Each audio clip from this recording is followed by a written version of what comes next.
Welcome to the Armada Podcast with your host, Kalorn. Venators are crap ships, and they just are wannabe Imperial Star Destroyers, right? Fox Omega. You know what? Yeah, I'll say it. I think the Providence is probably the worst ship in the faction, including I'd rather have a Gazanti.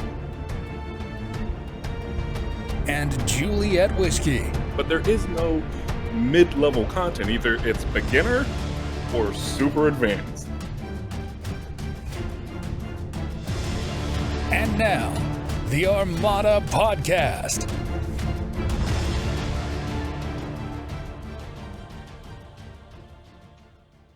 Hello, and welcome to the pilot episode of the Armada Podcast. I'm your host, Kalorn, who you might or might not know as the admin of the Armada TTS Discord. This is actually my second podcast, the first being a podcast about the wargaming title World of Warships, so we're hoping to have learned some lessons from doing that. I primarily consider myself to be an Imperial player, but I do dabble in Rebels and CIS from time to time.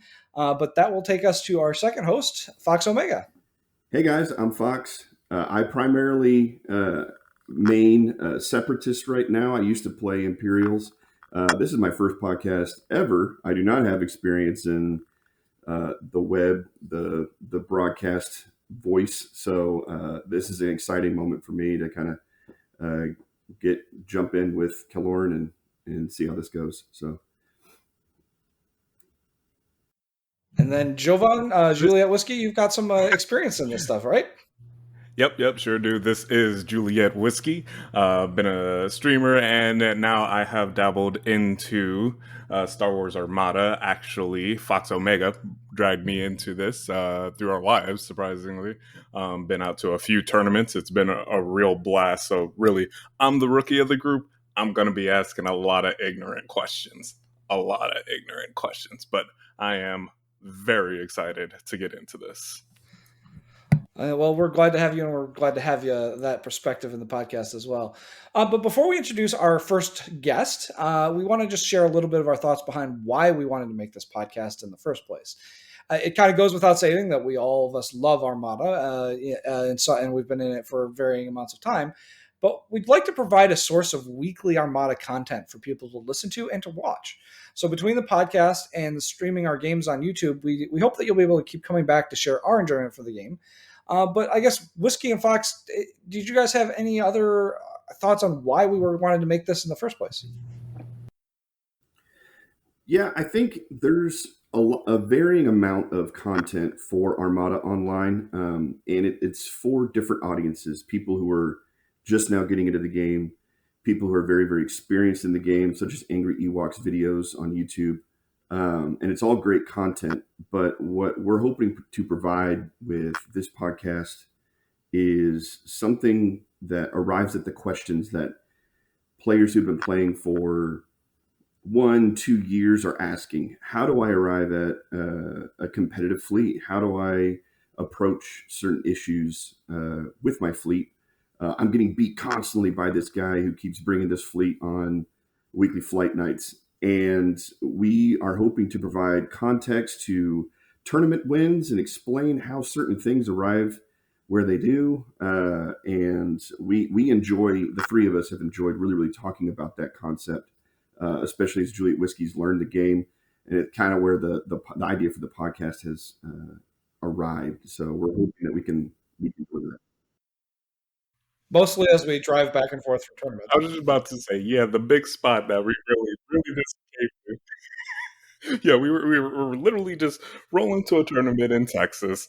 And we're sitting in the car, and these two just start going off, and they're talking about everything. And I have beginner's knowledge. I've watched all the beginner videos. I've watched all the basics. I've gone through every possible basic that you could go through. And it kind of just hit us. There is no mid-level content. Downsizeit, if you got an opinion on it, I would love to hear it. But there is no mid-level content. Either it's beginner or super advanced. But when you get to those spots where it is like, okay, I started building my fleet. But really, what makes my fleet competitive? What gives it that zing that where I'm not landing in the bottom half of every tournament? I've only been at the top half of one tournament out of the 6 I've been to. I think we lost Fox. He'll be back. But Downsizeit, what do you think about content overall in the Armada space? Well, I think that, like you said, there is high level content, and when it comes to mid level, I think it's actually I could have a different perspective of this. I think Ion Radio and myself are more in the mid range. I know I don't do a lot of high level content.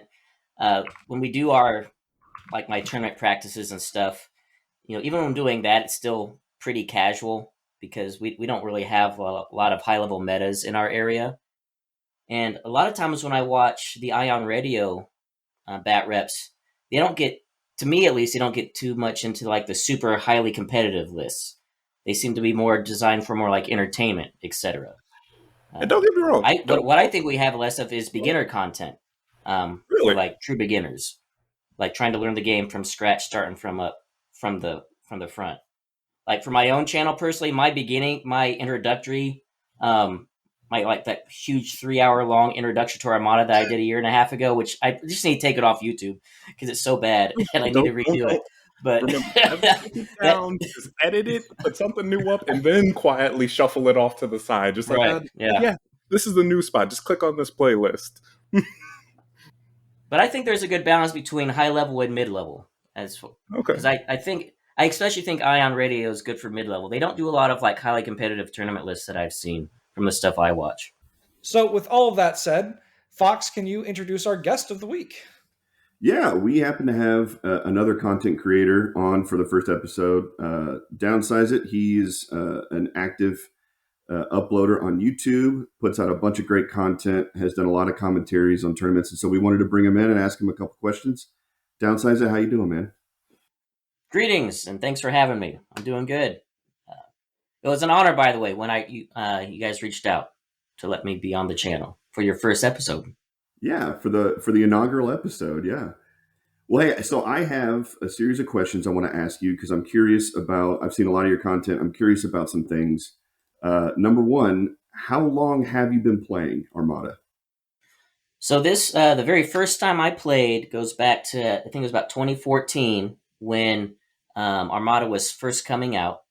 And in our local area, Northwest Arkansas, we have these monthly game days on Saturday where people are encouraged to bring their games in and teach others how to play games, etc.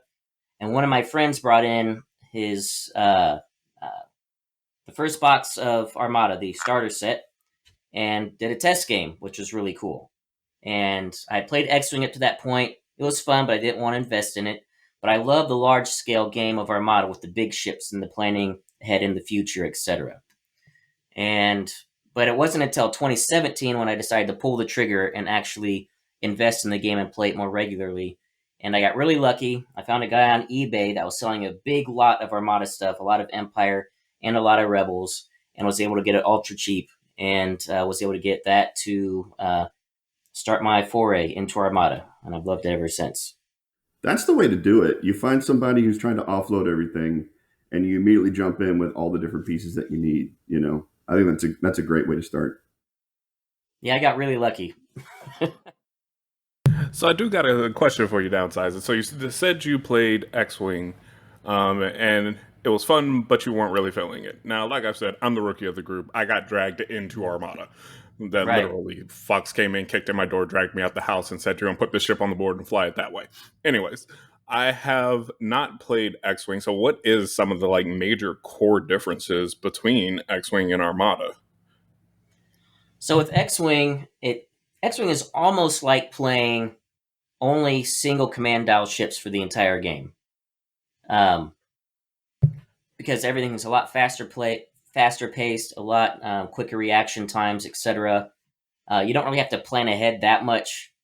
And they actually have specific maneuver profiles that you have to use to move your ships. And everything goes in a specific order. You do all of your movement, and then you do all of your shooting, then in reverse order. And that's how X-Wing works. And which is fine. It's a really fun, fast-paced game, like a beer and pretzels game. And they go a lot faster than Armada games usually. But I like the high strategy, big ships commanding a fleet of squadrons, having to plan ahead. Those are more the types of games that appeal to me.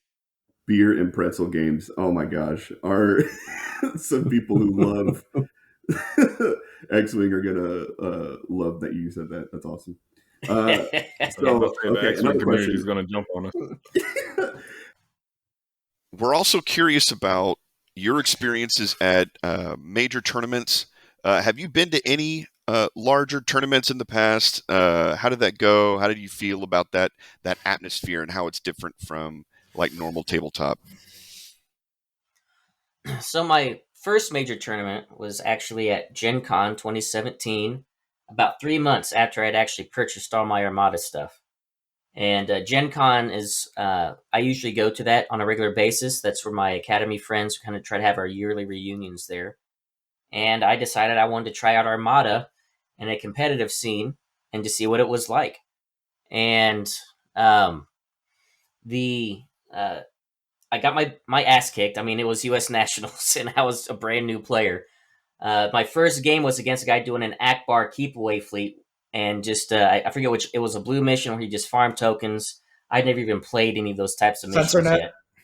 It might have been CensorNet, and I just lost by like 600 points. Nothing even died. He didn't even kill me. I didn't kill him. It was just farming the entire game, whatever you can max farm for six rounds, and completely crazy. But he was a very good teacher. He actually went on, I think, to get second in the entire tournament. But he actually taught me a lot of things, and I had a lot of fun. But I did not try competitive again until last year's Lone Star Open in Dallas. And the reason for that is because I've been kind of turned off to competitive play for any kind of game for several years, primarily due to my experiences with Warhammer 40K, trying out the competitive scene there, and just not the most friendliest environment, at least the ones that I tried playing with. And it was kind of not fun playing what we call cheese lists or super I want to win lists. But kind of went through a process last year at the beginning of the summer to start ramping up for LSO, and I wanted to give it a shot, and was really, really happy with the community, the competitive community in Armada that I found. They say how welcoming everyone was. I didn't play against a single asshole. Didn't play against any jerks. Everyone was nice. That's because you didn't play against me and Matt. Right, yeah, there you go. Wait a minute. You two are A-okay. Don't. So I actually have a quick question for you, Downsizeit. You said that you got annihilated in your first tournament, and one of the things that I've noticed is that sometimes we get newer players that come in and they tend to get destroyed early on playing Armada. What would you say to somebody that's getting into Armada and is in that process of getting their butts just kicked all the time? I would say don't go into a game of Armada if you're new, and let's say you're not playing with friends. Let's say you only have like a local tournament scene and you don't have a close group of friends yet. I would say go in expecting to lose, but using it as a learning experience. Failure is the best teacher. Really pay attention to what your opponent does and how they plan their dials, how they move, and just go for the learning experience and watch how other people play. If you do have a good friend community, try to get your friends involved, or or if you have friends that play Armada, ask them to bring like easier lists, more like learning lists, so you can just get a feel for the game. So, and the most important thing I would say is like even just practice at home with maneuvering. Maneuvering is so important. I actually did that for a few months after I got back from Gen Con. I just put my models on the table and just practiced with the maneuver dial or the maneuver tool with different size ships just to see what you can do with it. My only tidbit in this whole thing is if you are new, because it was like what, game 3, Matt, that I went to a tournament. That's right. Yeah, like, games 4, 5, and 6 for you were all in a tournament at Warzone. Yeah. So my only advice: wear some comfortable shoes, bring water, and have a plan for food. Because while yes, Armada is a slow game, a tactician's game, time flies, and you'll look up and you'll be like, "Oh God, it's the evening, and I haven't eaten or drank anything for hours." So just word of advice. And I'm gonna add ibuprofen to your list. Oh God, ibuprofen. Just saying, ibuprofen for tournaments. Matt, you got a couple more questions for Ben, right? I do, yeah. Okay, so what would you say? I think I have an idea of what the answer to this is, but what would you say your play style is? I love squadrons. One of the main things that attracted to me about Armada, and this just comes to my, I like military history, and one of the eras I like is World War II, and the whole carrier group, and with squadrons and support ships, and I really love that aspect. And that's actually how like Star Wars was shot. The first Star Wars was George Lucas took most of his inspiration from World War II battles, which is why ships in Star Wars fly like naval ships as opposed to actual spaceships. And so I like having a big command ship, Star Destroyer, and a few support ships and a whole boatloads of squads. And basically just pretend like I'm an admiral back in World War II, on the Enterprise or the Hornet or something. So that is definitely my primary playstyle that I enjoy. It's funny that you say that because every time I've had to describe this game to somebody, the only thing I can think is space naval combat. From day one, it's always been, this is space naval combat. What? And you're exactly right. You're exactly right. I totally agree. That's an interesting segue, because my next question is, what drives you to play this game? The primary that is the what I just described as the big one, because it does feel like just playing naval combat in space. But the main thing I like it is because it does involve a lot of high level strategy as well as tactics. Very few games have one or the other. A lot of games are very tactical, very fast paced, tactical. And then you have some like high level strategy games, but there's not a lot of actual tactics. In Armada, you get both. You actually have to have a high level strategy planned out. You have to plan ahead and be able to adjust it on the fly. But in the moment, you have to be able to adjust your tactics. So I like that combination that Armada brings.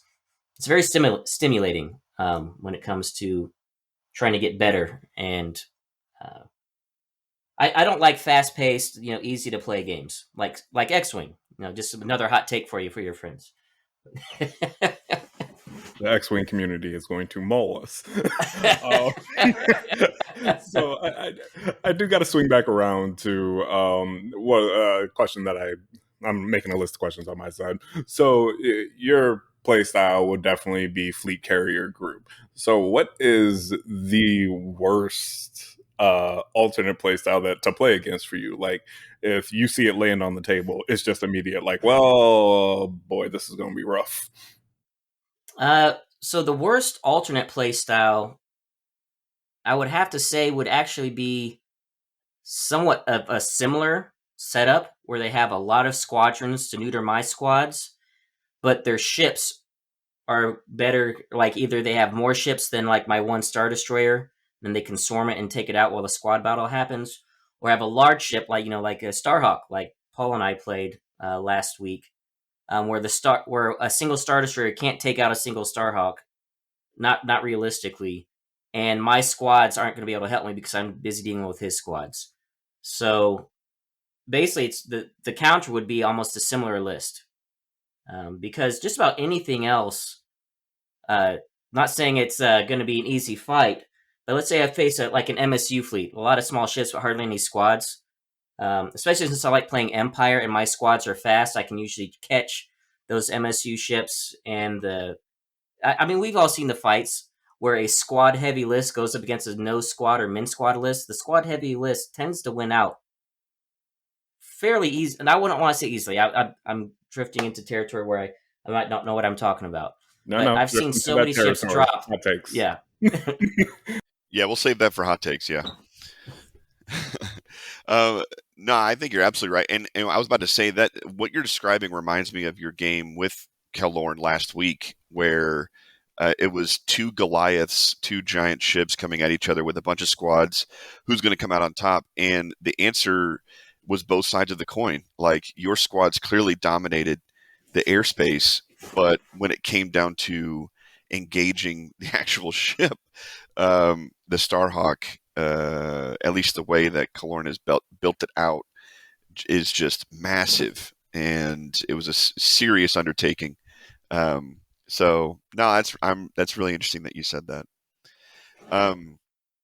Well, moving on here towards the end, so we can start moving into one of our main topics for today. Can you give me a list of all the areas that you're putting out content? I kind of want to know what spaces you've got stuff out on.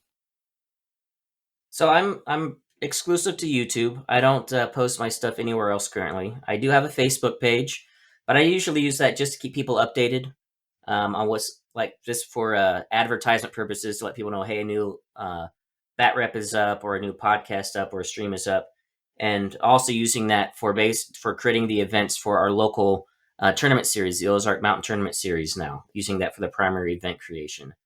But YouTube is where all my content sits at the moment, and probably will stay that way. I'm not into like TikTok or Instagram or anything like that, so I probably won't expand out to those areas. You don't want to do an Armada-based TikTok channel? That sounds awesome. Oh no, and the thing is, my daughter. I'm literally loves covering TikTok. my face right now with my hand. My daughter keeps trying to tell me to do it, but I can't stand TikTok. But she loves TikTok, and I was like, no, I can't do it. No. Just to because I'm a content creator. Like, I have content literally everywhere. There's probably content in places that I forgot even existed. Trust me. Spend some time on the platform. Let the algorithm do its magic, and it'll pull you into your side of TikTok where it's like, oh, okay, this is great. Because that initial For You page is just like, what I feel my age, it's aging faster. How? So definitely give it a chance. Well, on that, you did a special commentary on the Texas Open that we hosted down here in Houston a few weeks ago, and so that's a lot of what we want to bring you in to talk about today is kind of analyze the tournament, get a feel for a lot of the things that came out of the tournament, put a microscope down on some of the choices that were made in the top lists, and arrive at how we feel the meta is shifting, if that makes sense. Yeah, sounds good. Yeah. So I have a general faction spread that I kind of want to lay out for everybody, and we can kind of talk about how we feel about that stat. So attendance was 19 people. Is pretty good this side of the pandemic. We had 7 rebels, 7 Imperials, 3 separatists, and 2 Republic. Now, I have opinions about why the numbers shake out this way, but I'm interested to see what everyone here thinks is the reason why we're still seeing a prevalent Galactic Civil War bias and not so much the newer factions. Who would you like to go first? Julia, go ahead, man. Well, before we even get to that, and because I got to stop you right there. So in the past, what has been the meta? Because if we're going to talk about meta shift, we got to at least talk about, hey, this is how it's usually been around. So where we are we going?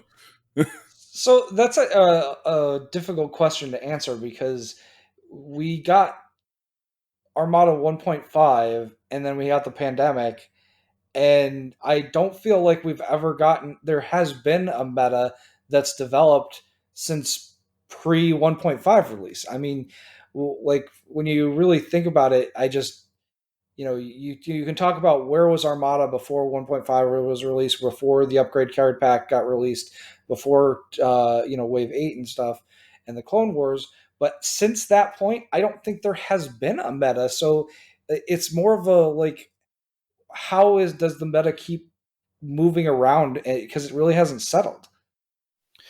It's interesting. Like, this is actually one of the first times you and I met, Paul, was at a tournament hosted in San Antonio, February of 2020. The Onager had just been released. The Starhawk had just been released. We were all kind of jazzed about what this was going to do to the meta, what's going to happen. And then a month later, Worlds is canceled. All the other tournaments we had in Texas is canceled. Later that year, the 2 new factions are released, the 1.5 rules are released. They totally change how one of the defense tokens works. And then later that year, we get Wave 10. And so the only information we have is online tournaments, which only gives you so much information for how the game plays on the table competitively. So I totally agree. We really haven't arrived at exactly what is competitive up to this point. Like, we're starting to get these larger tournaments. We're starting to get some better turnout. And we're starting to see some things mold and shift. And that's one big reason why we wanted to launch the podcast, is talk about some of these initial big events and tournaments and how the meta is shifting. Because I really do think it's still very amorphous, And Downsizeit. So you stated earlier that you weren't really big into the tournament space. So in the casual space, would you say that there is anything resembling a meta, or are you on the same page with these guys, or what's your take? So from like a casual space, I would say no. At least, especially in my area, we like playing a lot of times when we played, we would just put together some like whack fleets or like thematic fleets, trying things out just for fun. And really largely just trying to go like thematic or narrative when we do the build. So it just kind of, when it comes to that kind of casual play, I don't think there is a meta, and I don't think there should be. Although I didn't play competitively, I did. I watched lots of YouTube videos and watched a lot of tournament streams for the years that I didn't play Armada. So I was able to actually see how the meta shifted from the very beginning all the way through. But I do want to agree with your point when you were saying that you feel like there has not been a meta since 1.5 and that it continues to shift. And I would agree with that as well. I feel like somebody comes out with something that surprises the field and just blows people out of the water. Then a counter comes out, and then it shifts again, and it shifts again, and it shifts again. It hasn't been stable. And from my own perspective, I think that's a sign of a well-balanced game. Now, I know Armada's not perfect. I know I see it all the time in my own comments, and I see it commented elsewhere that people say Armada's broken or whatever. It is not broken. There are some balance issues, but from where it was pre 1.5 to where it is now, that Armada is one of the, I think, most well-made games that I've ever played. And I think it's a good sign that the meta has not stabilized and that it continues to shift. 100%. Point to any system and say it's balanced, and I'll point to you a liar. Go ahead, Fox. My bad. Yeah.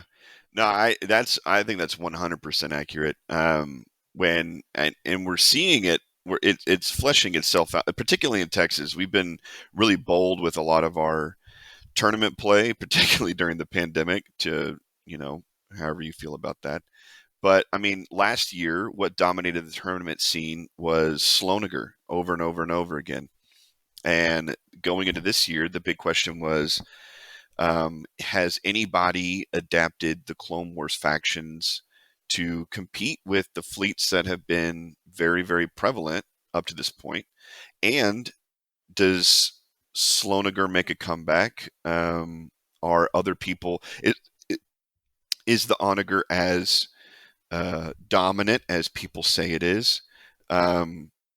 And I think when looking at the faction spread, what I believe is, I think this is evidence of comfortability.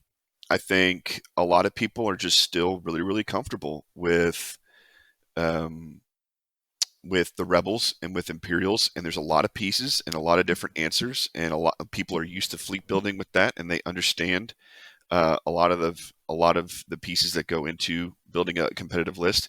I think Gar and Separatists are coming into their own right now, especially after rapid reinforcements.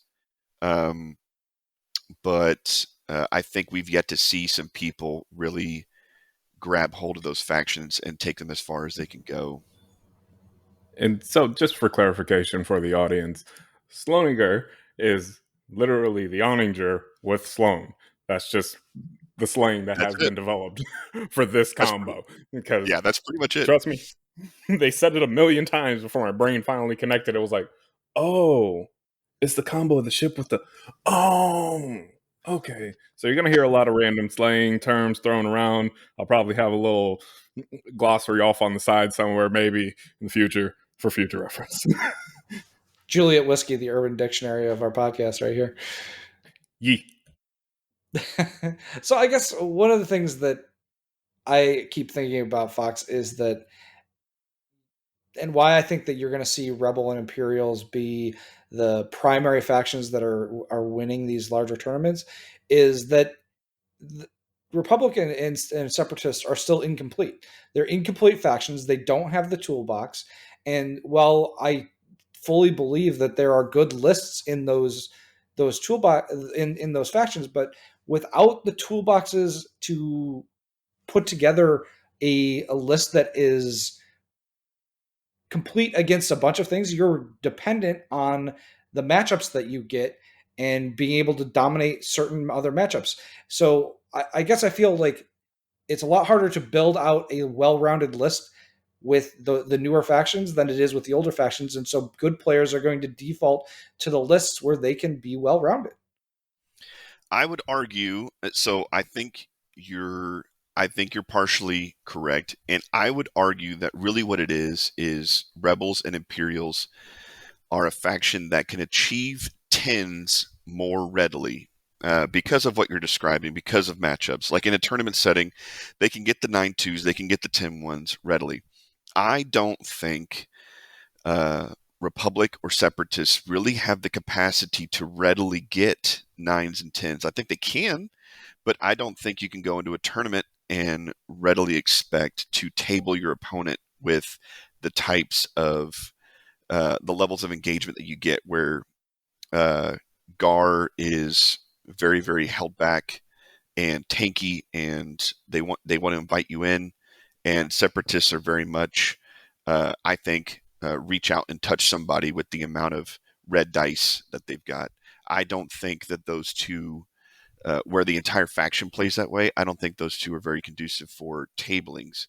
And I think that's the problem. And I think high-level players maybe know that and aren't willing to put in the amount of time and effort and risk a major tournament win based on, these factions that really aren't competing that way. Yeah, I think the primary point you put there is the level of risk for really competitive players. This has been this way since the beginning, and it's still the same way. But Imperials are the easiest faction to play. Still, it's a very simple play set and they're very simple style. Rebels are definitely the next easiest. They're just a little bit more complicated. Separatists and Republic are extremely complicated to play, especially if you want to get their full potential. But I maintain that Separatists and Republic have a higher potential than Imperials and Rebels do to completely steamroll. But your margin of error is ultra small. You can't make any mistakes. With an Imperial list like a Sloan list, I mean, you can make mistakes all over the board and still win because it's very forgiving.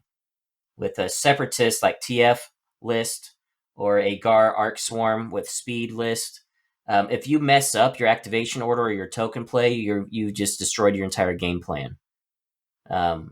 But just in practicing against some of these new Arc Swarms that can move fast, I played against Alan Stelly, but also our local guy here, Aaron. He's been playing out with these fast-moving Arc Swarms. I haven't figured out how to beat it yet, but he's brain dead after the first game that we play. So I don't know if you can maintain that level of concentration you need for 4 rounds. Sorry, I gotta hop in because I am a Republic player. Like, if I came in right as the Republic became a thing, and yeah, by second match of a tournament, I'm fried. Like, just trying to do token management, just trying to make sure I'm getting my activation right, just trying to make sure all these little individual things fall into place for whatever dumb plan I got to go happen correctly. It's like playing 4D chess sometimes with myself. Yes, yeah. And that Sloaner list that Palladian kicked the crap out of everybody last year, I interviewed him after he won, I think, Warzone, and he said that list was ultra easy to run. You just play navs and squads on the Quasar and just sit and play the game. You don't have to think about anything. Whereas trying to play a list with, like a Victory or a Venator and a couple of Peltas and, 5 to 6 arcs, in order to make that work right, I mean, you have to have tokens going this way and that. Remember your the one to move, I forget what it is, move your squads whenever a ship activates. And it's so complicated that playing one game, I think 1v1, only one game, I think that beats a Sloaniger 9 times out of 10. But if you face Sloaniger your 4th game, you're so brain dead, you're going to make mistakes, and then this easy to play Sloan list will then, be able to take advantage of your mistakes with ease. Yeah, one slip up is all it takes. So I want to dig into that concept in tournaments here in just a second, but we also want to talk about the top 4 lists in TXO. But before Fox runs us through those lists, Downsizeit, when you were streaming TXO, what was going through your mind with looking at watching the standings as the games progressed, streaming the content on the top table? What were what were the things that really stood out to you on an overall level from the tournament as somebody that wasn't there in the middle? So the main thing I noticed was going from round 2 onward when we had Ryan Bazerto, I guess Riarzer. He did the onager with a squad ball and the Raider. And Sunder. Don't forget Sunder with Screed. Sunder, right. He had Sunder, yes. It was a Screed list. And what I found was interesting, for the first 2 matchups he faced, his opponent didn't gun for the onager. They played keep away. Basically, like, his first opponent was against the Super Star Destroyer, and the SSD didn't go right at the onager and just playing navs and just run right at him. He let the onager snipe him for the whole game. And the same thing sort of happened in the second match, although it was a little bit more interesting because it was a Sloan list with an ISD. That was a far more interesting match to watch, because I really like seeing 2 good squad plays go back and forth. But it wasn't until round 4, which was your game, Paul, and even though, I mean, again, your list is just really nasty, but you did win against the onager the way you're supposed to, is you're supposed to rush it. And every time I watch someone play an onager, I've only ever seen it once, and it was your game, watching someone else do it. They always, dance around the onager. They're scared of it. They're intimidated by it. I don't know what it is. But, and here's a hot take for you. The onager, I don't think is OP. I think it's a little bit imbalanced, but it's very easy to beat if you just are not scared of it and you rush it. Every time. I cannot believe you just said that. Oh my gosh. That's my fleet. Every time I try to rush it, I just get mauled. I believe exactly. Now, of course, I am talking out of my ass because I've only played against an onager competitively once. And so I have not played it enough times to actually see, I guess you say, a true master at the helm. So come down to Texas. There's plenty of them. Yeah. Yeah, well, I'm sure I'll see. I hope I get to play some this Saturday in the Texas Open Online and in Lone Star. I really want to face one for real and put my money where my mouth is. Yeah. No, I absolutely agree. I think onagers are overrated. I think a lot of it is the intimidation factor. But moving into, so you talked a little bit about. If I might, real quick, I just want to give a quick example of this, of the intimidation factor. On our Ozark Mountain Open that we had last year, the first match, and I think it was the second game that I streamed. I think it was second top table. 2 of our local guys, Trent, he was actually trying Valadian's Sloaniger. He brought that. And my other friend, Aaron, he was running Republic. He was running a triple acclimator with a lot of squads.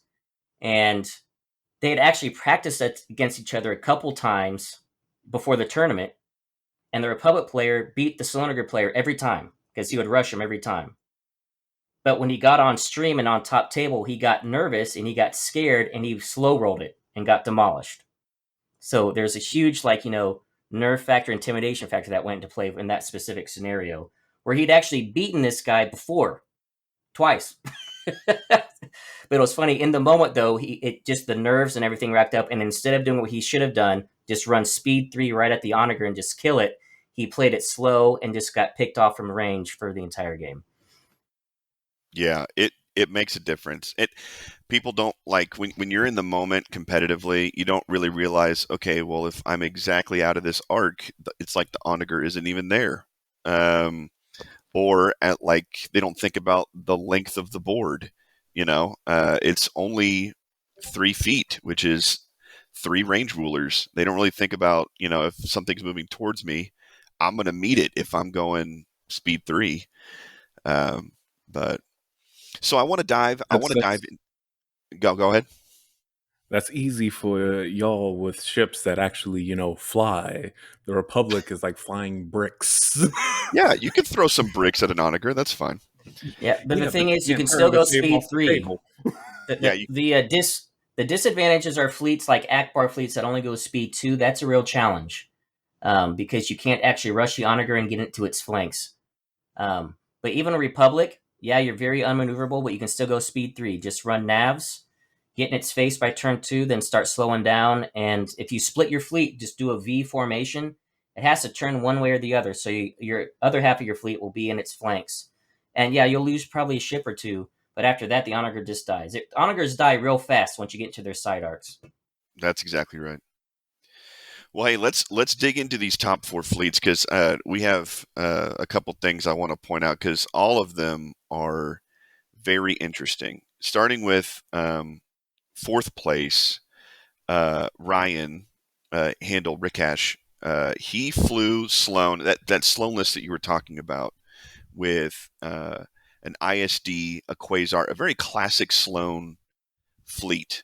I want to jump in here and say for a minute that he was famous for playing Sloan 2 ship, or for playing Sloan and playing Thrawn 2 ship back in the day. So this is like his comfort zone.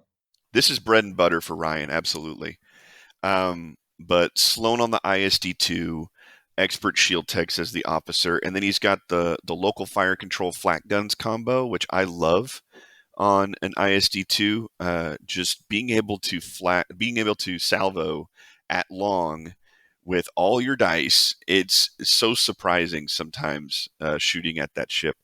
A Quasar with a standard Squall loadout with flight controllers, expanded hangar bay, a single Gazanti, and then 127 points of squads.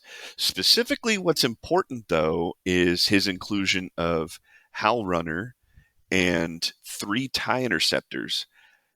He throws in the new Darth Vader Defender and American Jindin, of course. So I want y'all's opinion on Downsizeit, maybe specifically you, about this squad makeup. Everyone's been talking about fire sprays, and you have to beat the PDIC ghoul that's floating around in the meta. Like, oh, PDIC is so overpowered. It looks like Ryan looked that straight in the face and said, okay, well, I'm just going to absolutely wipe out your squads with my superior firepower, and I don't care that you're going to re-roll these dice over and over and over again. Eventually, I'm going to peel off some tokens, So the one thing I cannot comment on is PDICs because nobody runs it around here in Northwest Arkansas. So it's actually not that big of a thing. But I will say, if I were to run a Sloan list, this would be my Sloan list. I love this. I love the Imperial 2 Quasar Gazanti with a bunch of squads. I mean, I run this with Thrawn. I would just swap out the type of squads I'm using if I'm using Sloan. So I love this build, and in any Sloan build, you're going to have light squads. You definitely want to have Howl Runner for sure to maximize your anti-squad potential. Then you have your new heavy hitter trio of Jendon, Vader, Merrick to do your actual damage to ships. And yeah, there's not a lot I can say about this that I haven't said many, many times. I just love the basic setup of this. And if I were to ever run a Sloan list at a tournament, it would be this. The only thing I would really change is maybe a squad or two, and Instead of point defense, ion cannons, and turbo laser towers, I'll just go to my old classic that I love, which is leading shots XI7s. Other than that, I love this. Yeah, or SW7s, because I love me some salvo with SW7s on that ISD2. That Guaranteed damage. Oh my And gosh. It's so good. It's so surprising that, it's a lot of shots that you get at long range. I'm going to be doing more damage than you back at you. And the nice thing about Sloan to counter point defense ion cannons, yes, it does help you to defend against it.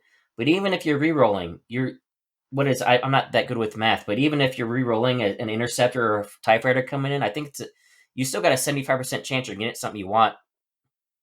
So you're going to get that accuracy or a hit more times than not. So yeah, re-roll. Odds are I'm still going to get what I want. Well, you're past the point where you can spend the accuracies. So the accuracies, the PDIC. That's true. That's true. So it is a 50% chance. But still, blue dice re-rolling isn't terrible. But yeah, so that's not. PDICs doesn't help you against Sloan spending your tokens if you get the accuracy right away.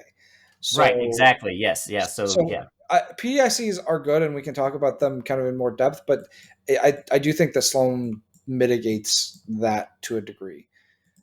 Fox, I guess, what were your thoughts here when you looked at Ryan's list? And he really struggled against Ryan Bizzardo's list. Not, I think, so much because I don't think he thought he could win, but there was enough of Ryan Bizzardo had enough squads that he didn't want to engage it. Like he played it very safe, as I recall from the stream, right? But Ben.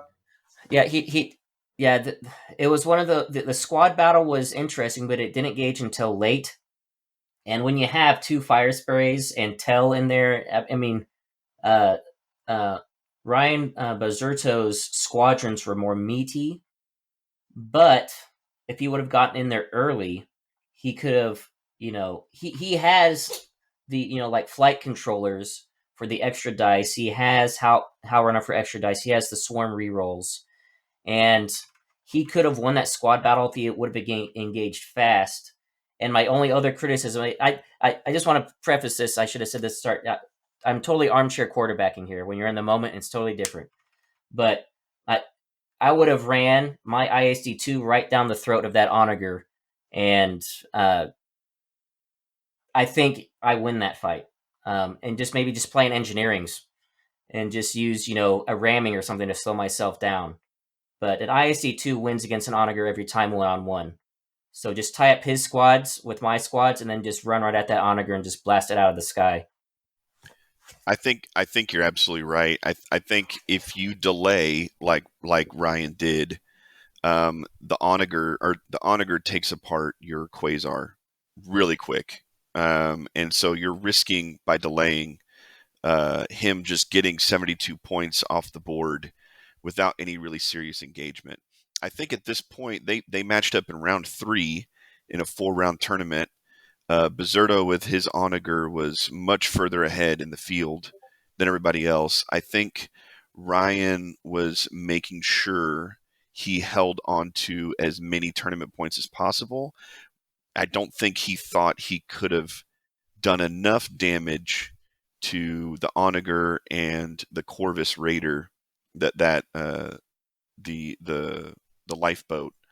I think that's the issue, is he thought if he had totally engaged with all of these rogues that Bizzardo was carrying around with him. I mean, he had, like you said, he had fire sprays, he had Tell, he had Vader, he had Jind and Merrick, which is like half of collectively their one rogue, basically. I think he's afraid that if he fully engages the onager, then he has a chance of losing and not being able to move forward in the 4th round. That is a lot of the thought there. Like in an isolated space, like you and I are playing on a tabletop, like in the kitchen.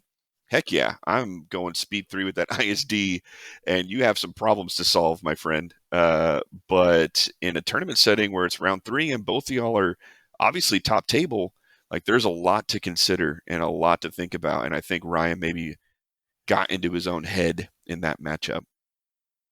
But that's actually a very good point. That actually probably was a high level strategic call on his part, because now that you point that out, because if you see how it played out in the end, he got fourth place. So he it looks like he played for the safe loss and then went for round 4 to get the points he needed to maintain a top level placement. That's exactly right. Yep. And then you look at fifth place, and there's Bizerto with his onager. So yeah, sometimes you got to make those calls when you get up to the top tables in those later rounds. Is strategic losing. Paul and I talk about that a lot. You want to move on to Jason's list? I do actually, because this is super interesting. This is Jay Palmany, Jason in Houston. Typically became really, really famous with his double onager fleet last year, but he broke out a Rebel MSU fleet, Riken with CR90s galore, and a bunch of rogues, and it's a mess. It's absolutely chaotic. Like, he's got slicer tools. He's got the old slicer tool Quantum Storm in there. He's got 3 CR90 turbo laser reroute circuits. He's got fighter coordination team on one of them, which is just, I mean, he obviously had a plan for this, and I love that he did so well. And it's an interesting meta call. Keeping these pieces on the board long enough to make an impact, keeping these rogues on the board long enough to make an impact. He also had 1 VCX in there, which makes a difference. We'll talk about VCXs here in a minute when we get to the number 1 fleet. But this is such an interesting meta call. I want to hear y'all's takes on this. I'll say I loved seeing this fleet when I didn't get to watch it, unfortunately, but when Rob and I were reviewing all the fleets, this gave me a big dose of nostalgia. This is pre 1.5, pre Riken nerf, like, a couple years after Armada first came out. Just from me watching online tournaments and watching other content creators, Riken was a nightmare for people. And he was, for a few years, it was Riken Rebel fleets that were dominating the tournament spaces. Nobody could beat them. And I just love seeing this, and I hoped it would have done well, and I'm glad it did well, because even though Riken isn't as broken as he was in the past, if you plan it right, he can be extraordinarily frustrating to play against, especially if you do your activations in the right order, to where you think, I'm going to take this CR90 off the board, I'm going to one-shot it. Well, no, he's not dead yet. He still gets to do all his things until the end of the round, and I just loved it from a nostalgia standpoint. I remember seeing these all over the place when I would watch Worlds and national streams way back in, like 2015 and 2016. So what's interesting here is that, for me, is less the fleet itself and more of the way that he got to the third place and to begin with. Is he had small wins in rounds 1 and 2, and even in round 3, and then he got a really big win in round 4 and jumped a huge number of places. Whereas the other lists that were in the top all kind of played each other, Jason didn't. Jason played, a bunch of different people and then jumped up in the after the last round. So it was interesting to me that this is where, like, the concept of what are your matchups come into play, and like, who are you playing against? Because had Jason played somebody that he had gotten a really big win with turn in the first round, I think that could have changed how the outcome of this tournament had gone. That's a really interesting point. Yeah, and I'm going back and looking through the rounds now. Yeah, he all of his wins were. He actually had a loss, but it was a good loss. So he had an average win, he had a good loss, then another like halfway decent win, and it was all just enough, like you said. So he didn't have to play any of the top lists. And then round 4, he got a really nice win to put him up to third. But that's actually an interesting point. that he had basically had average games until round 4. Which brings us to our second place, because they had also a totally different experience in the tournament, which I want to talk about.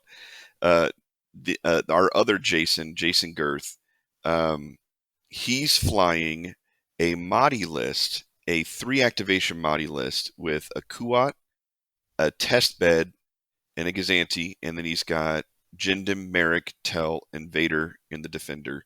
And on the Kuat and the Test Bed, he's kitted it out specifically with reinforced blast doors on both of them. He's got Tua and Minister Tua and reinforced blast doors on the Test Bed. He's got reinforced blast doors on the Kuat. So you're looking at, I mean, what is that? That's 17 hull on that Kuat with Mahdi. It's absolutely atrocious. Combined with PDICs, this thing is, and Brunson, this thing is going to live a long, long, long time, and it's going to harass you the entire time. On top of that, with the test bed behind it and these rogues just constantly harassing you, Jason had a totally different tournament experience because he met up with the eventual winner of the tournament in round 1 and lost 9-2. And then just, I mean, he got 10s. He trolled the depths. We'll just put it that way. He submarined the heck out of that. He got 10s and 9s galore every round after. And he just, and I knew it was going to happen the second after your game with him, because I told you this. I was like, man, this fleet is a fleet that could submarine like no other. Because you get a solid, if you lose really, really badly in the first round, it kind of stinks. You would think it would take you out of the running. Clearly it didn't. It got him all the way up to second place. But, I mean, this fleet is hard to table. There are not many fleets that can put out this amount of damage, regardless of him not having electronic countermeasures or anything like that. What's funny is he faced both of the SSDs. Yeah. And tabled both of them. Yeah. That talk about perfect matchups. Even if he didn't have the Onager, let's say it was like even a victory, but a Kuat and an Onager with the squads he have against SSDs, that's just like, thank you, I'll take this. Over and over and over again. Yeah. And it was one of those, probably the best thing that could have happened to him was face you first off, Paul, and get that horrible loss. We talked about that quite a bit. And it was funny because Jason, after our game, was like, what did I do wrong? I was like, you didn't do anything wrong. You just faced a fleet that really you didn't want to face. And then after that, he just munched on people he did want to face. Yeah, I can only imagine if he had, round 1 in a 4-round tournament. I can only imagine if he had the presence of mind, or just thought like, hey, if I just run, or if I can make sure you don't engage me, like, and guarantee a 6-5 or even like a smaller loss. I know it'd be really difficult with the amount of deployments that you have. But imagine how much different this tournament is for him. Just he did excellent. He's a great guy, and he hasn't had a very, very large tournament win. And for him to do this well with this fleet, I was floored by it. I'm super happy with his performance.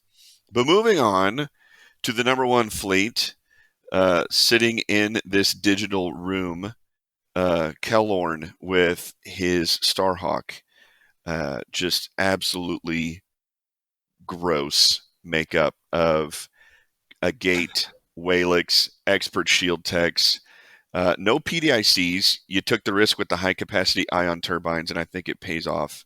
Link Turbo Laser Towers, Unity, 2 GR75s, and just a boatload of rogues and 2 VCXs, which plays into your objectives. And I want you to kind of talk about that a little bit. So we talked a little bit earlier about how the newer factions struggle with getting large amounts of tournament points, and this is something that I struggled with. We just got done playing a big online tournament called the Battle for Hoth on Armada Tabletop, and there was 56 people that played in Armada Tabletop and or in the Battle for Hoth, excuse me. And I ended up going 4-1 in 5 rounds, and in every single one of my 4 wins, I got a 7.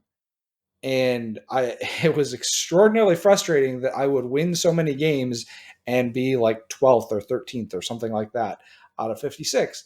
Not because I wasn't winning games, it was because I was not winning them by enough. So when I sat down to think about Texas Open, I really wanted to think about, okay, what are the ways that I can get more tournament points and guarantee bigger wins? And so I wanted to think about objectives. Well, when you look at my objectives, I literally can't describe how awful looking at my objectives is and having to pick one of them, because in fire lanes and sensor nets, because of my VCXs, I'm just going to farm points. It's somewhere in the neighborhood of theoretically around 250 to 275 points over the course of the game are things that I'm going to farm with those objectives. So you have to find a way to beat me and overcome 280 points of tokens.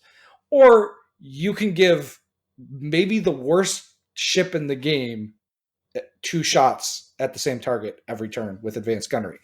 And, Jason Girth outbid me, but everybody else had to make that decision, and everybody else had to face the consequences of what that really became. So I guess I'm curious, Ben, when you saw this fleet, did the objectives catch your eye right away, or what at what point did you see the objectives that went with it? I actually saw the objectives a little earlier because Alan sent them to me. So when I was able to see the fleets with objectives, but I didn't, obviously talk about with Rob. I didn't want to give anything away. And they're nasty. I was like, these are both horrible choices, or all 3 horrible choices. And now that I've actually played, I want to play against this again, maybe another time, because I think it is beatable. But it's one of those you have to play it multiple times to figure it out. But when you sing it for the first time in a tournament, you're gonna get wrecked. But yeah, it's I guess I should say that you then played against it on your when we streamed it. Yes. Streamed it. And I played against it with one of my Thrawn builds I'm considering. I didn't want to tech towards it, so I just played one of the fleets I had put together I'm considering, and and I got trounced. I think it's one of those where if I tech towards either trying to outbid you, which I don't know if I can do, my OCD would break, but tech towards taking lambdas myself, and I don't know, that might be a way. But I do want to point out something though that you mentioned. Where I do have to agree where the Republic and the Separatists have a severe disadvantage because they're incomplete. And AMG really needs to fix this. And they could fix this with like a Rapid Reinforcements 2. They need the strategic keyword. Since they don't have the strategic keyword, that is a huge handicap to them. And it also vastly limits their reliable objectives that they can pick for themselves, let alone picking an opponent's objectives. That's really funny you said that, because I agree. If you gave the Separatists a strategic squadron, I think they immediately become the premier objective play faction. I really do, because objectives like fire lanes, the sheer amount of red dice they're throwing, now you don't have to worry about those tokens getting moved around. You can move them yourself. I think that makes them a very, very strong faction. Or like with Republic, you pick something like this, like Paul had with the Republic fleet with just a bunch of arcs and like a tank Venator with Tranquility, and you're like, and you do a high enough bid where they have to pick your missions, and you basically just sit back and like, all right, you have to come get me, and fly into my arc wall. Good luck. So I want to pause for a second and talk to Jovan here, because we haven't heard from him in a while. Jovan, when you looked at these things from this tournament, what stuck out to you as a newer player about the lists and the way the tournament played out? I've made a horrible mistake in picking Republic. Oh no. Oh no, my republic, it's fallen. I get it. Republic is new. I get it. Republic's toolbox. Trust me, that's one of the things that everybody keeps saying is Republic's toolbox is not complete, and even playing it time and time again, it's not. Even when I sit down to try to build a list, I'm like, I don't have enough tools to really engage with the vast majority of threats coming at me. And yeah, I get it. I'm still a rookie and I still got time to learn. And like, for instance, even the Oninger situation where you definitely want to rush it as a rookie and looking at my ships and going, these things can't turn.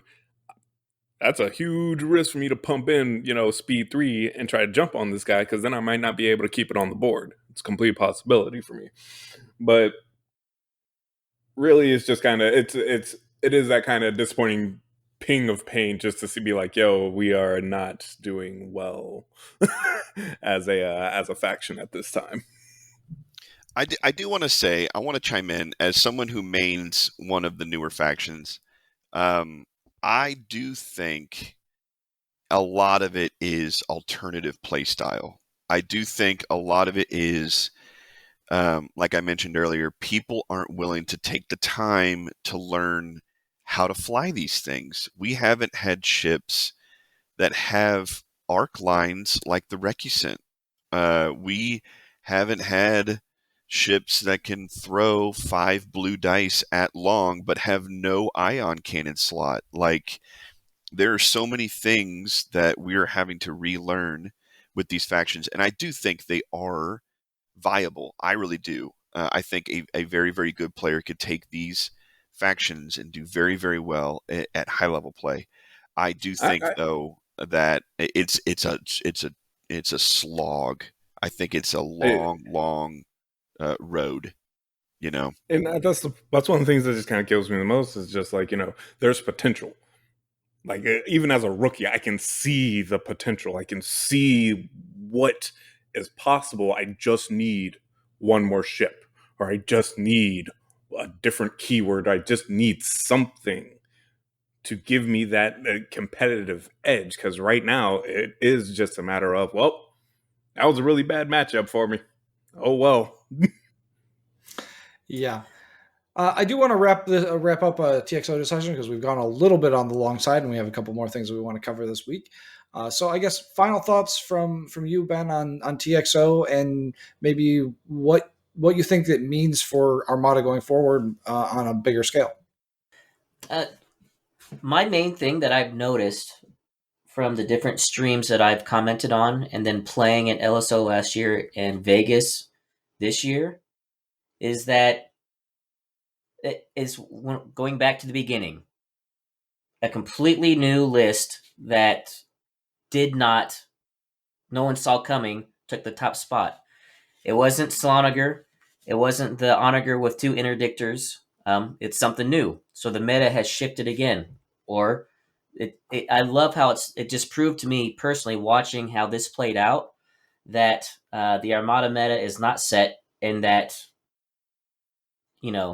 it's still up in the air. What you bring, you could win, even though, and if you bring what won last tournament, you might not actually do so well this tournament. And now I will say, if someone, I'm sure we'll see some quote unquote copycat lists, Paul, of your fleet that won.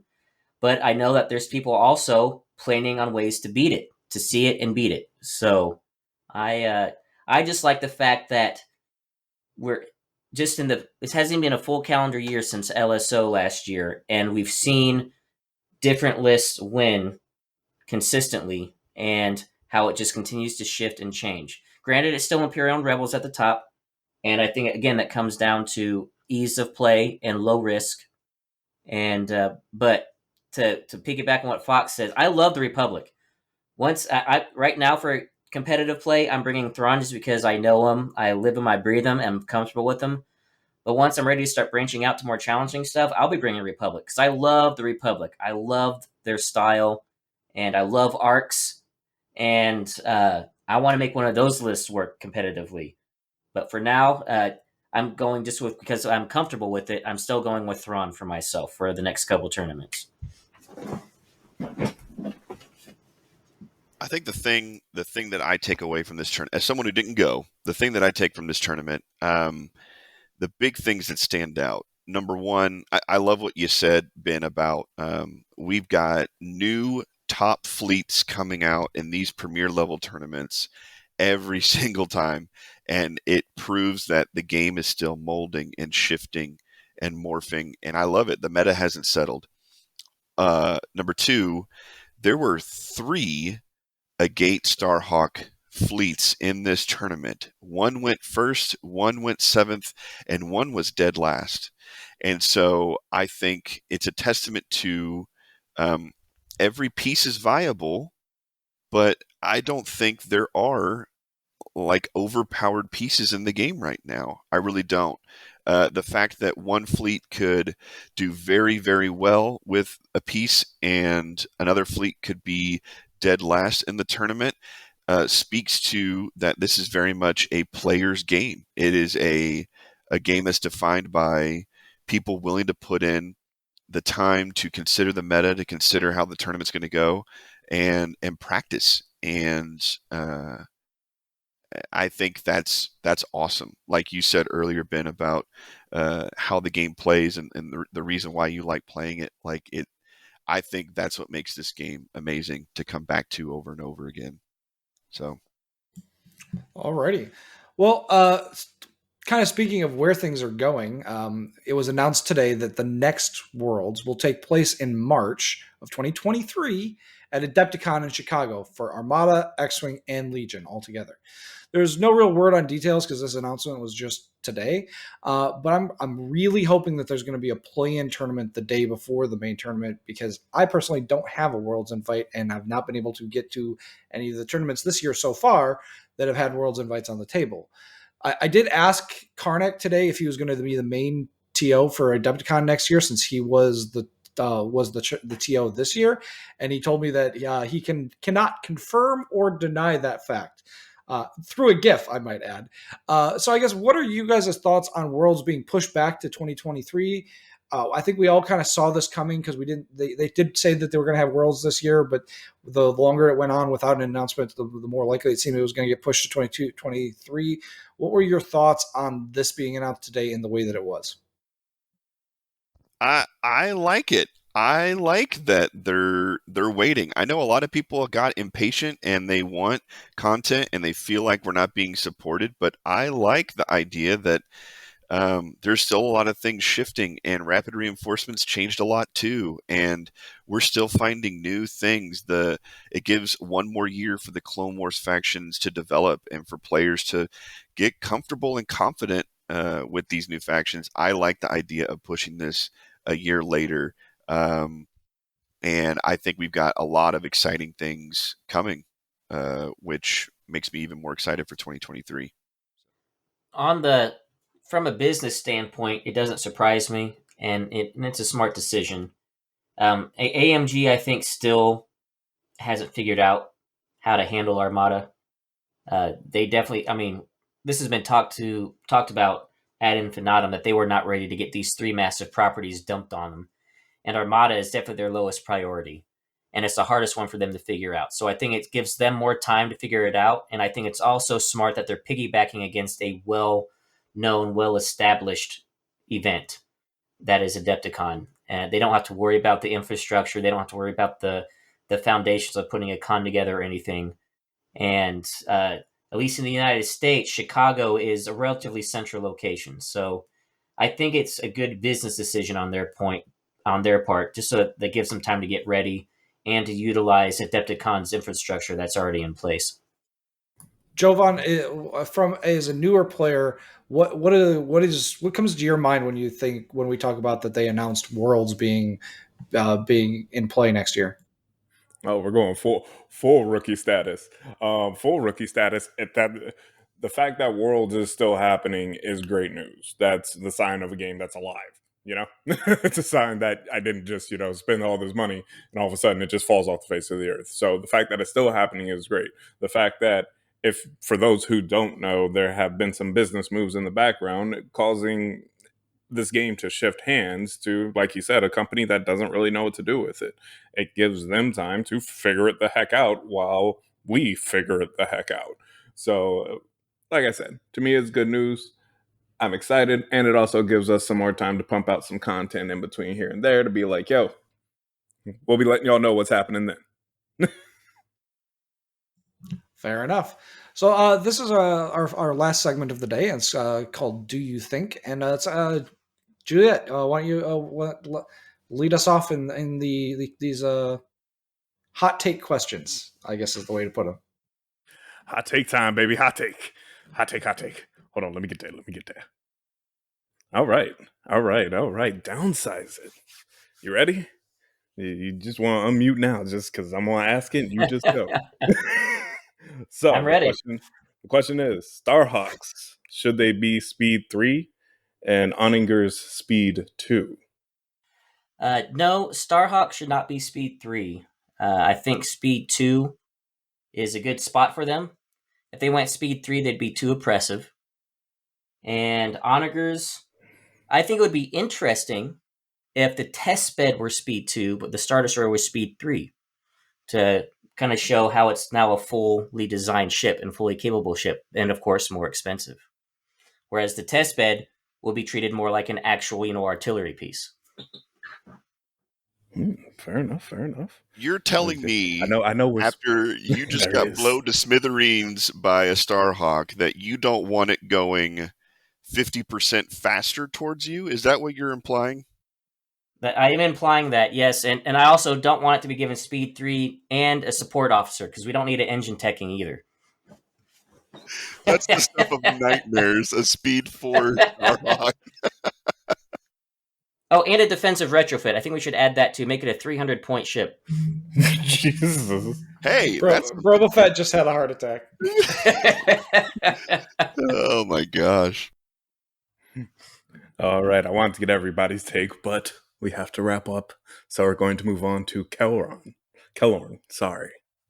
So, you unmuted? You ready? You ready, boo-boo? All right. I am ready. I was born ready.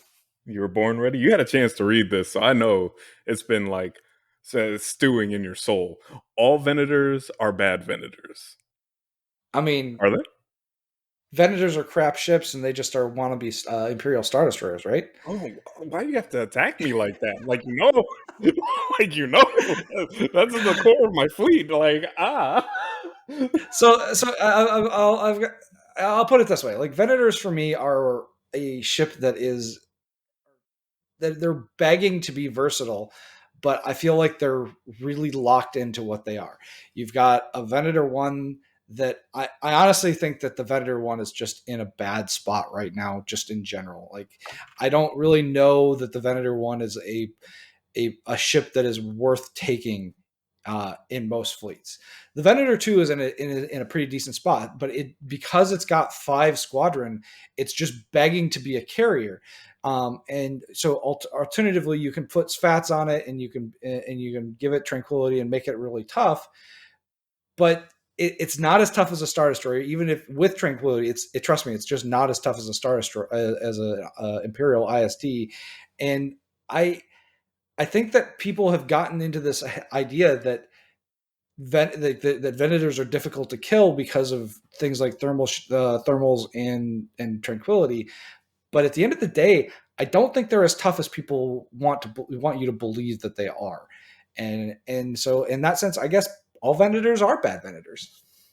You leave my Venator alone, sir. you have hurt her feelings.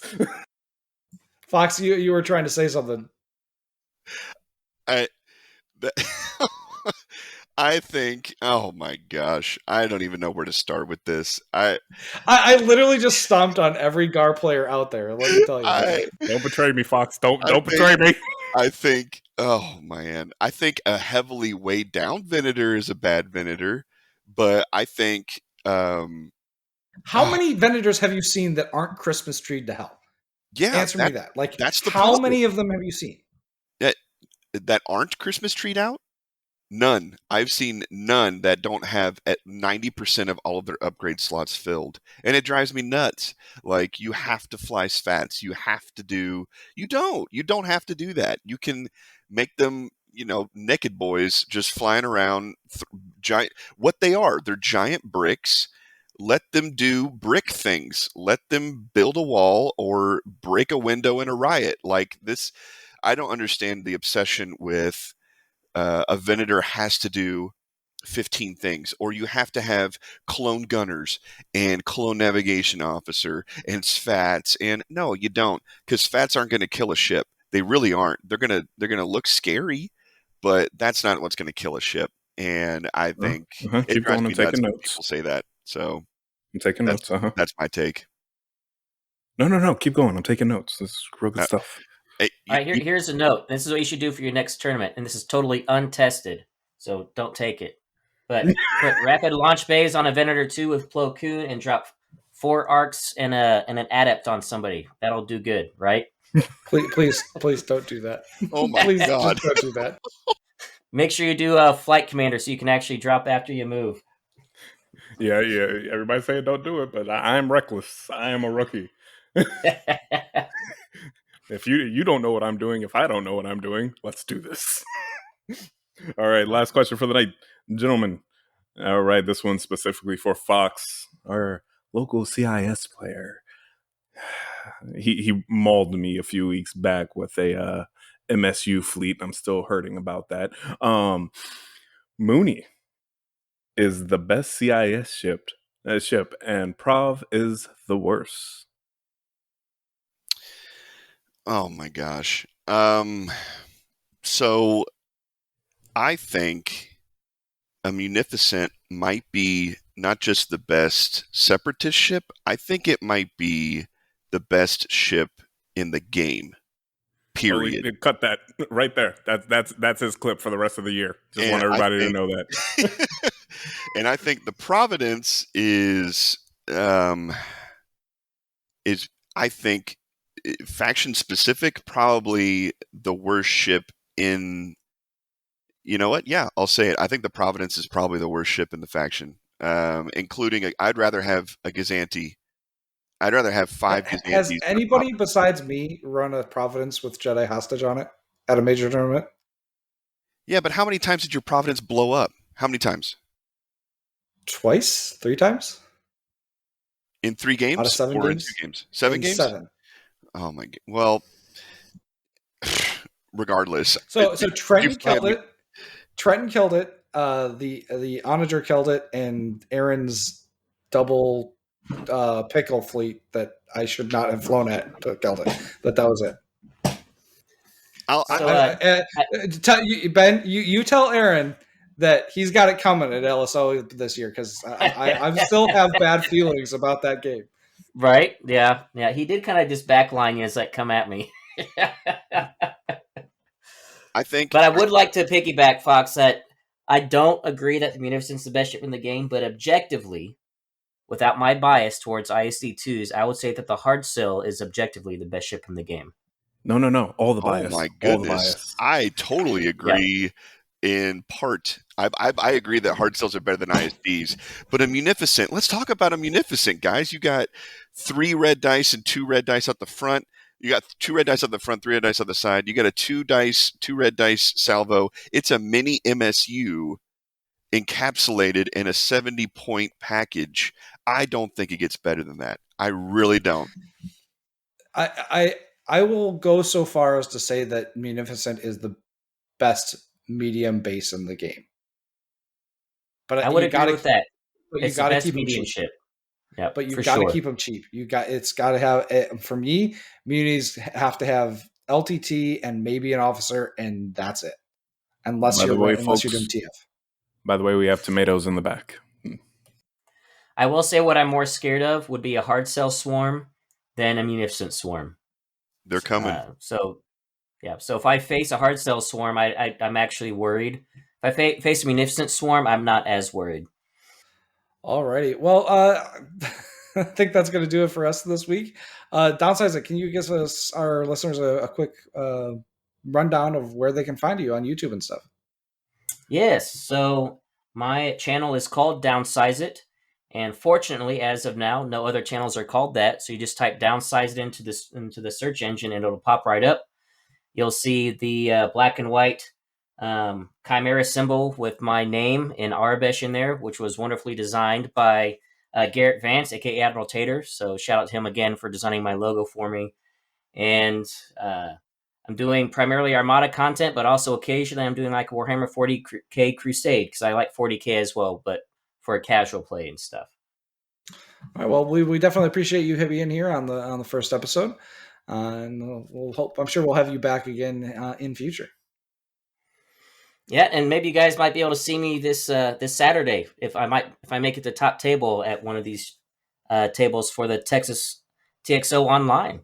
So yeah, I'll be playing in Texas Open Online on Saturday as well. So maybe I'll play you there, Ben. That'd be fun. Yeah, I would love to have a rematch for sure. Well, we're so glad everyone joined us for our first episode. Please follow us on YouTube, Twitter, Facebook, and join the discussion on the Armada TTS Discord, a link to which you can find in the show notes. So we have an open channel there for people to talk about the podcast.